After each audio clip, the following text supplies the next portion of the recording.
Hello guys, welcome back to my channel. Now we are going to discuss the next part of our chapter. अगर आपको पिछले video की link चाहिए तो वो आपको डिस्क्रिप्शन में मिल जाएगी. Let's start. Now we are going to discuss cells. What are cells? Cells वो होते हैं जो कि हमारे बॉडी के बहुत ही टाइनी यूनिट्स होते हैं और उन्हीं से हमारा हर एक ऑर्गन, हर एक टिश्यू बना होता है. ओके और हम लोग सेल्स को सिर्फ माइक्रोस्कोप के अंडर ही ऑब्ज़र्व कर सकते हैं. और ऐसे कई सारे माइक्रो ऑर्गेनिजम्स हैं जो कि सिर्फ एक ही सेल के बने होते हैं, जैसे कि अमीबा. और जितने भी सेल होते हैं वो एक टाइनी थिन आउटर बाउंड्री से कवर होते हैं, जिन्हें हम लोग सेल मेम्ब्रेन कहते हैं. और कई सारे सेल्स के अंदर एक स्फेरिकल स्ट्रक्चर होता है जो कि उनके एकदम बीच में होता है, जिसे हम लोग न्यूक्लियस कहते हैं और इसे हम लोग ब्रेन ऑफ द सेल भी कहते हैं. Okay now the nucleus is surrounded by a jelly like substance called cytoplasm. और सेल्स के अंदर साइटोप्लाज्म होता है जो कि न्यूक्लियस के आसपास होता है और वो सेल्स को अपना फंक्शन परफॉर्म करने में बहुत ही हेल्पफुल होता है. Now the question arises, Bujo wants to know how water and minerals absorbed by roots reach the leaves. Water and minerals are transported to the leaves by the vessels which run like pipes throughout the root, the stem, the branches and the leaves. They form a continuous path or passage for the nutrients to reach the leaf. They are called vessels. अब जितने भी minerals और water होते हैं वो सब leaves तक पहुंचते कैसे हैं, क्योंकि अब फोटोसिंथेसिस करने के लिए वाटर तो नेसेसरी होता है. जितना भी वाटर और मिनरल होता है वो लीव्स तक पहुंचता कैसे है? वो पहुंचता है रूट्स के द्वारा एब्जॉर्ब किए हुए पानी और मिनरल्स. जितने भी रूट्स एब्जॉर्ब किए रहते हैं मिनरल और वाटर, वो सारे एक वेसल के थ्रू लीव्स तक पहुंचते हैं और वो जो वेसल होती है वो एक कंटिन्यूस पाथ बनाती है जो कि सीधा लीव्स तक पहुंचती है. ओके और इन वेसल्स के बारे में हम लोग डीपली पढ़ेंगे चैप्टर 11 ट्रांसपोर्ट ऑफ मटेरियल्स में. Now again question arises.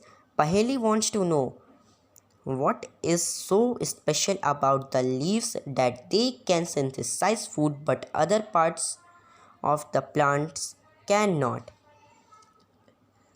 The answer is the leaves have a green pigment called chlorophyll. तो जितने भी पौधे होते हैं उन सब में सिर्फ ऐसा लीव ही क्यों पार्ट है जो फोटोसिंथेसिस कर सकता है? इसका आंसर है क्योंकि लीव्स के पास एक ग्रीन कलर का पिगमेंट होता है क्लोरोफिल. वही लीव्स को ग्रीन कलर देता है. ओके और अब ये क्लोरोफिल हेल्पफुल कैसे होता है? ये मदद करता है लीव्स को सनलाइट को कैप्चर करने में. सनलाइट की जितनी एनर्जी होती है ट्रैप कर लेता है. ओके और कार्बन डाइऑक्साइड और वाटर और ये सन के द्वारा एनर्जी मिली हुई जो होती है उसके मदद से वो फूड बनाते हैं अपना. और इस फूड बनाने के प्रोसेस को हम लोग फोटोसिंथेसिस कहते हैं. ओके हम लोग ने देखा कि क्लोरोफिल, सनलाइट, वाटर और मिनरल्स नेसेसरी होते हैं फोटोसिंथेसिस के लिए. और हमारे अर्थ के लिए सन एक अल्टीमेट सोर्स ऑफ एनर्जी, क्योंकि सन के पास इतनी ज़्यादा एनर्जी है कि अगर वो हर साल भेजे हमें 1 पार्ट करके, तब भी सन की एनर्जी ख़त्म होने में 2 to 3 बिलियन ईयर्स लगेंगे. Okay now can we imagine a life in the absence of photosynthesis? The answer is no. We can not imagine our life without photosynthesis because without photosynthesis there would be no oxygen and no food. Oxygen और food के बिना हम लोग तो ज़िंदा रह ही नहीं सकते. तो इसी वजह से फोटोसिंथेसिस एसेंशियल है हम सब के लिए. Now we are going to discuss the next part. Beside leaves, Photosynthesis also take place in other green parts of the plant in green stems and green branches. The desert plants have a scale or spine-like leaves to reduce loss of water by transpiration. These plants have green stems which carry out photosynthesis. अब मैं इसको explain करता हूँ कि leaves के अलावा photosynthesis ऐसे कई प्लांट्स हैं जिनमें अदर पार्ट्स में भी होता है, जैसे कि ग्रीन स्टेम में और ग्रीन ब्रांचेस में। अब जितने डेजर्ट प्लांट्स होते हैं उनके पास स्केल होता है या फिर स्पाइन लाइक लीव्स होती हैं जो कि लॉस ऑफ वाटर को रिड्यूस करती हैं ट्रांसपीरेशन के प्रोसेस में। अब ट्रांसपीरेशन क्या होता है? ट्रांसपीरेशन वो प्रोसेस होता है जिसमें कि लीव्स अपना एक्स्ट्रा वाटर वेपर के फॉर्म में एटमॉस्फेयर में रिलीज़ करती हैं। ओके, नाउ अब वो कौन से प्लांट्स होते हैं जो कि ग्रीन स्टेम की मदद से फोटोसिंथेसिस कैरी आउट कर सकते हैं? इसका आंसर है cactus. Okay, now we are going to discuss the photosynthesis process very deeply. Now अब होता क्या है फोटोसिंथेसिस के प्रोसेस में? जब सन अराइज होता है तो जितनी एनर्जी वो रिलीज़ करता है एटमॉस्फेयर में, उसको लीव्स कैप्चर कर लेती हैं क्लोरोफिल की मदद से, और उसके बाद वाटर और मिनरल्स लीव्स रूट की मदद से अपने अंदर ट्रांसपोर्ट कराती हैं, और ऑक्सीजन वो फोटोसिंथेसिस के प्रोसेस में रिलीज़ करती हैं, और कार्बन डाइऑक्साइड को एटमॉस्फेयर से स्टोमेटा के थ्रू अपने अंदर ले लेती हैं। तो इन सब को कंबाइन करने के बाद जो उनका फूड आता है वो होता है कार्बोहाइड्रेट और ऑक्सीजन। तो कार्बोहाइड्रेट वो स्टार्च के फॉर्म में अपने अंदर स्टोर करके उसको बर्न करके अपना एनर्जी ले लेती हैं पत्तियाँ, और पूरे प्लांट्स को प्रोवाइड करती हैं।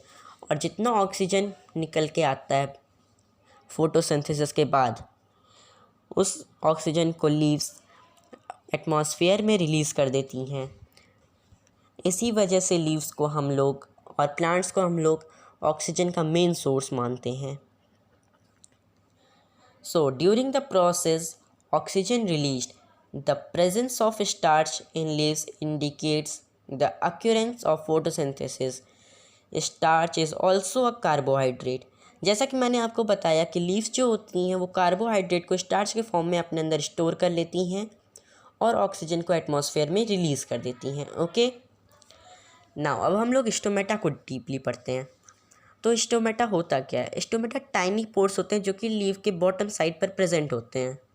ओके, सो स्टोमेटा पर जैसे ही सनलाइट की एनर्जी फॉल करती है वो ओपन हो जाता है और कार्बन डाइऑक्साइड लेना शुरू कर देता है। ओके, और ये स्टोमेटा प्रोटेक्टेड होते हैं गार्ड सेल्स के द्वारा। अब हम लोग एक एक्टिविटी परफॉर्म करते हैं।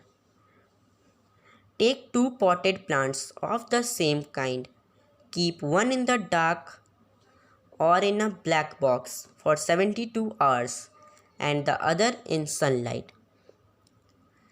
अब हम लोग 2 पॉटेड प्लांट्स लेंगे, यानी कि हम लोग के घर में जितने पौधे लगे रहते हैं उनमें से 2 को हम लोग लेंगे, और एक को हम लोग सनलाइट में रखेंगे और एक को हम लोग डार्क रूम में रखेंगे, या फिर उसको एक ब्लैक बॉक्स में बंद कर देंगे।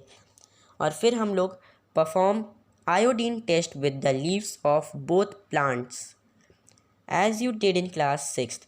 तो इस प्रोसेस में हम लोग क्या करते हैं, हम लोग जो प्लांट्स बाहर रखा था और जो अंदर रखा था ब्लैक बॉक्स में, उन दोनों को हम लोग सनलाइट में निकालेंगे, और उसके बाद से तुरंत हम लोग एक पत्ती तोड़ लेंगे ब्लैक बॉक्स वाले प्लांट से, और एक पत्ती तोड़ेंगे हम लोग जो कि सनलाइट में था पौधा उससे, और उसके बाद से हम लोग आयोडीन टेस्ट परफॉर्म करेंगे। अब आयोडीन टेस्ट हम लोग परफॉर्म कैसे करते हैं?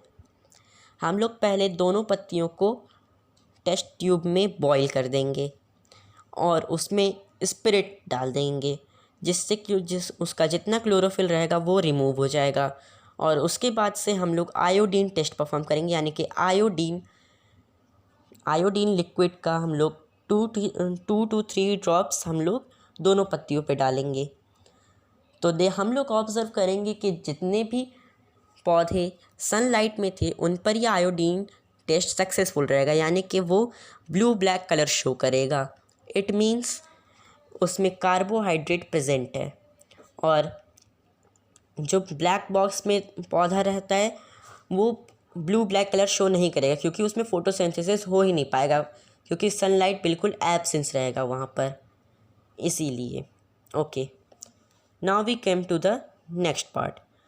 The leaves other than green also have chlorophyll. The large amount of red, brown and other pigment mask the green color.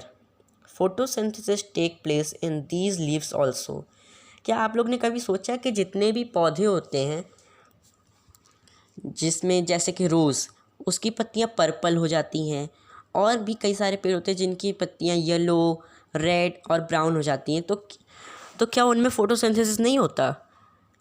हम बिल्कुल गलत हो जाते हैं उस समय। वहाँ पर फ़ोटोसिंथेसिस होता है, बट जैसा कि हम लोग जानते हैं कि उनके कलर्स जो होते हैं रेड ब्राउन पर्पल, ये सब डार्क कलर्स होते हैं, तो वो ग्रीन कलर को मास्क कर देते हैं, यानी कि कवर कर लेते हैं। इसी वजह से ग्रीन कलर हमें उतना क्लियरली विजिबल नहीं हो पाता, बट क्लोरोफिल उनमें प्रेजेंट होता है, और क्लोरोफिल की प्रेजेंस की मदद से ही वो लोग फ़ोटोसिंथेसिस करते हैं और वो पूरा पौधा ज़िंदा रह पाता है। Okay, thank you guys, and we will meet again in the next video.